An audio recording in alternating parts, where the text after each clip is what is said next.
Capítulo 29. Los filisteos reunieron a todas sus tropas en Afec. Los israelitas, por su parte, acamparon junto al manantial que está en Jezreel. Los jefes filisteos avanzaban en compañías de 100 y de 1000 soldados, seguidos de Aquis y de David y sus hombres. ¿Y estos hebreos qué hacen aquí?, preguntaron los generales filisteos. Aquis les respondió: ¿no se dan cuenta de que este es David, quien antes estuvo al servicio de Saúl, rey de Israel? Hace ya más de 1 año que está conmigo, y desde el primer día que se unió a nosotros, no he visto nada que me haga desconfiar de él.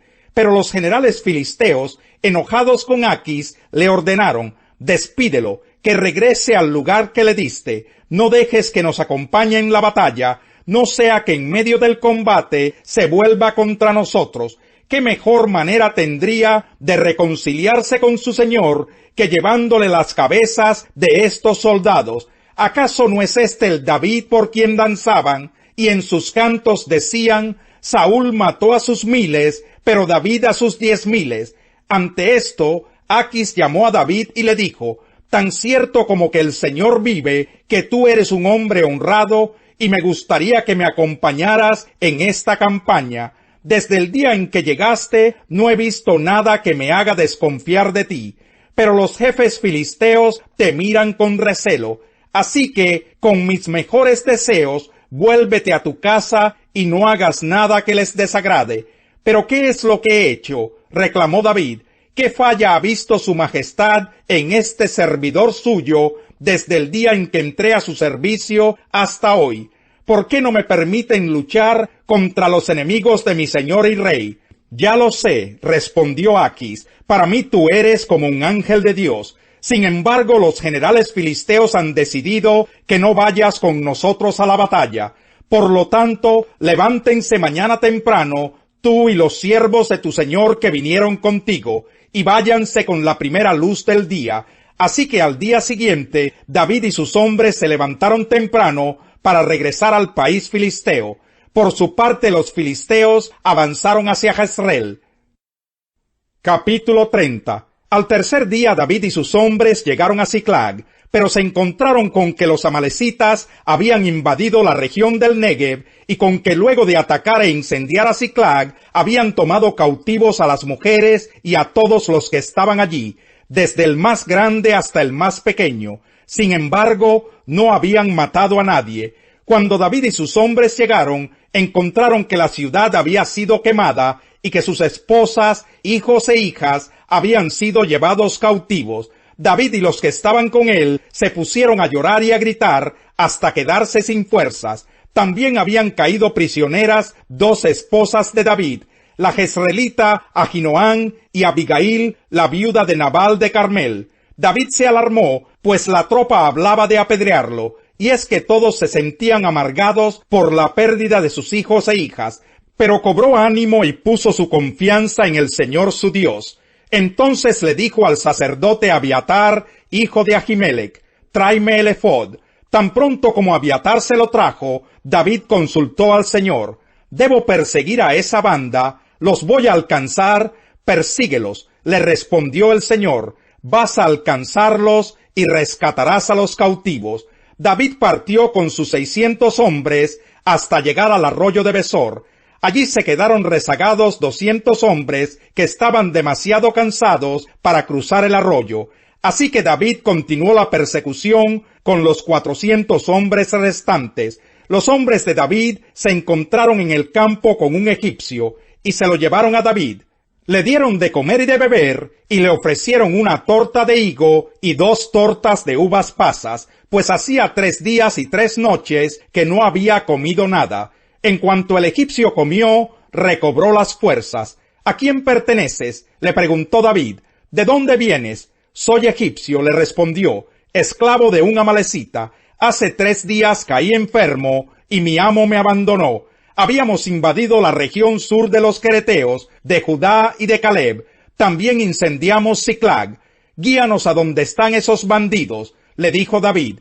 Júreme usted por Dios, suplicó el egipcio, que no me matará ni me entregará a mi amo. Con esa condición lo llevo a donde está la banda. el egipcio los guió hasta los amalecitas, los cuales estaban dispersos por todo el campo, comiendo, bebiendo y festejando el gran botín que habían conseguido en el territorio filisteo y en el de Judá.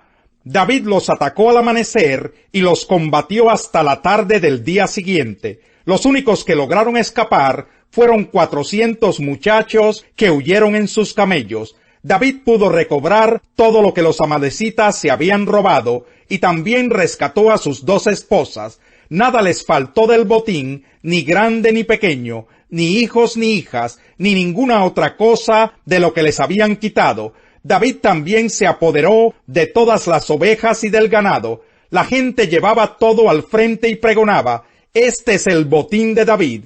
Luego David regresó al arroyo de Besor, donde se habían quedado los 200 hombres que estaban demasiado cansados para seguirlo. Ellos salieron al encuentro de David y su gente, y David por su parte se acercó para saludarlos. Pero entre los que acompañaban a David había gente mala y perversa que reclamó: «Estos no vinieron con nosotros, así que no vamos a darles nada del botín que recobramos. Que tome cada uno a su esposa y a sus hijos, y que se vaya». «No hagan eso, mis hermanos», les respondió David. «Fue el Señor quien nos lo dio todo, y quien nos protegió y puso en nuestras manos a esa banda de maleantes que nos había atacado. ¿Quién va a estar de acuerdo con ustedes? Del botín participan tanto los que se quedan cuidando el bagaje como los que van a la batalla». Aquel día David estableció esa norma como ley en Israel, la cual sigue vigente hasta el día de hoy. Después de llegar a Siclag, David envió parte del botín a sus amigos que eran ancianos de Judá, con este mensaje: «Aquí tienen un regalo del botín que rescatamos de los enemigos del Señor». Recibieron ese regalo los ancianos de Betel, Ramot del Negev, Jatir, Aroer, Sifmot, Estemoa, Racal, las ciudades de Jeramel, las ciudades kenitas de Jormá, Corazán, Atac y Hebrón, y los ancianos de todos los lugares donde David y sus hombres habían vivido. Capítulo 31. Los filisteos fueron a la guerra contra Israel, y los israelitas huyeron ante ellos. Muchos cayeron muertos en el monte Gilboa. Entonces los filisteos se fueron en persecución de Saúl y lograron matar a sus hijos, Jonatán, Abinadab y Malquisúa. La batalla se intensificó contra Saúl, y los arqueros lo alcanzaron con sus flechas. Al verse gravemente herido, Saúl le dijo a su escudero: «Saca la espada y mátame, no sea que lo hagan esos incircuncisos cuando lleguen y se diviertan a costa mía». Pero el escudero estaba tan asustado que no quiso hacerlo, de modo que Saúl mismo tomó su espada y se dejó caer sobre ella. Cuando el escudero vio que Saúl caía muerto, también él se arrojó sobre su propia espada y murió con él. Así en un mismo día murieron Saúl, sus 3 hijos, su escudero y todos sus hombres. Cuando los israelitas que vivían al otro lado del valle y del Jordán vieron que el ejército de Israel había huido y que Saúl y sus hijos habían muerto, también ellos abandonaron sus ciudades y se dieron a la fuga. Así fue como los filisteos las ocuparon. Al otro día, cuando los filisteos llegaron para despojar a los cadáveres, encontraron a Saúl y a sus hijos muertos en el monte Gilboa. Entonces lo decapitaron, le quitaron las armas y enviaron mensajeros por todo el país filisteo para que proclamaran la noticia en el templo de sus ídolos y ante todo el pueblo. Sus armas las depositaron en el templo de la diosa Astarte, y su cadáver lo colgaron en el muro de Betzán. Cuando los habitantes de Jabes de Galaad se enteraron de lo que habían hecho los filisteos con Saúl, los más valientes de ellos caminaron toda la noche hacia Betzán, tomaron los cuerpos de Saúl y de sus hijos, y luego de bajarlos del muro, regresaron a Jabes. Allí los incineraron y luego tomaron los huesos y los enterraron a la sombra del tamarisco de Jabes. Después de eso guardaron 7 días de ayuno. Faltaba poco para la Pascua judía, así que muchos subieron del campo a Jerusalén para su purificación ceremonial antes de la Pascua. Andaban buscando a Jesús y mientras estaban en el templo comentaban entre sí: «¿Qué les parece? ¿Acaso no vendrá la fiesta?». Por su parte, Los jefes de los sacerdotes y los fariseos habían dado la orden de que si alguien llegaba a saber dónde estaba Jesús, debía denunciarlo para que lo arrestaran. 6 días antes de la Pascua llegó Jesús a Betania, donde vivía Lázaro, a quien Jesús había resucitado. Allí se dio una cena en honor de Jesús. Marta servía y Lázaro era uno de los que estaban a la mesa con él. María tomó entonces como medio litro de nardo puro, que era un perfume muy caro, y lo derramó sobre los pies de Jesús, secándoselos luego con sus cabellos. Y la casa se llenó de la fragancia del perfume. Judas Iscariote, que era uno de sus discípulos y que más tarde lo traicionaría, objetó: ¿Por qué no se vendió este perfume que vale muchísimo dinero para dárselo a los pobres? Dijo esto no porque se interesara por los pobres, sino porque era un ladrón y como tenía a su cargo la bolsa del dinero, acostumbraba robarse lo que echaban en ella. Déjala en paz, respondió Jesús. Ella ha estado guardando este perfume para el día de mi sepultura. A los pobres siempre los tendrán con ustedes, pero a mí no siempre me tendrán. Mientras tanto, muchos de los judíos se enteraron de que Jesús estaba allí, y fueron a ver no solo a Jesús, sino también a Lázaro, a quien Jesús había resucitado. Entonces, los jefes de los sacerdotes resolvieron matar también a Lázaro, pues por su causa muchos se apartaban de los judíos y creían en Jesús. Al día siguiente, muchos de los que habían ido a la fiesta se enteraron de que Jesús se dirigía a Jerusalén. Tomaron ramas de palma y salieron a recibirlo, gritando a voz en cuello: «¡Hosana! Bendito el que viene en el nombre del Señor, bendito el Rey de Israel».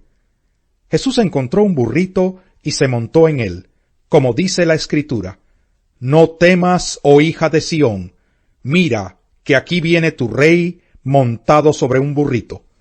Al principio, sus discípulos no entendieron lo que sucedía. Solo después de que Jesús fue glorificado, se dieron cuenta de que se había cumplido en él lo que de él ya estaba escrito. La gente que había estado con Jesús cuando él llamó a Lázaro del sepulcro y lo resucitó de entre los muertos, seguía difundiendo la noticia. Muchos que se habían enterado de la señal realizada por Jesús salían a su encuentro. Por eso los fariseos comentaban entre sí: «Como pueden ver, así no vamos a lograr nada. Miren cómo lo sigue todo el mundo». Salmo 118. Den gracias al Señor, porque Él es bueno. Su gran amor perdura para siempre. Que proclame el pueblo de Israel, su gran amor perdura para siempre. Que proclamen los descendientes de Aarón, su gran amor perdura para siempre. Que proclamen los que temen al Señor, su gran amor perdura para siempre. Desde mi angustia clamé al Señor, y Él respondió dándome libertad.